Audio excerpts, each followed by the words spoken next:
Hi friends, కర్జికాయలు ready చేసుకుందాం. దానికి కావాల్సిన పూర్ణం అన్నమాట. నేనైతే మంచి పప్పులు కొన్ని, శనగ్గింజలు కొన్ని, కొబ్బరి, డ్రై ఫ్రూట్స్, యాలక్కలు, కొబ్బరి అన్నీ వేసి మిక్సీ కొట్టుకున్నాను అన్నమాట. నేనైతే చాలామంది మైదా పిండి వాడతారు, నేనైతే గోధుమ పిండి వాడినాను అనమాట.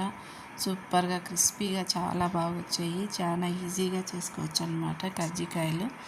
నేనైతే గోధుమ పిండి ఆల్రెడీ ఒక హాఫ్ అన్ అవర్ ముందే కలిపి పెట్టేసి ఆ తర్వాత చూడండి వీడియోలో చూపించిన విధంగా చేశానన్నమాట. పూర్ణం అంతా రెడీ చేసుకొని ఇట్లా స్టఫ్ చేసుకొని తర్వాత ఆయిల్లో డిప్ చేసుకోవాలన్నమాట. చాలా బాగున్నాయి, చాలా టేస్టీగా వచ్చాయి. దీనికి డ్రై ఫ్రూట్స్ అన్నీ వేసుకుంటే కూడా చాలా బాగుంటాయి అన్నమాట. నేనైతే బాదము, కాజు వేశాను.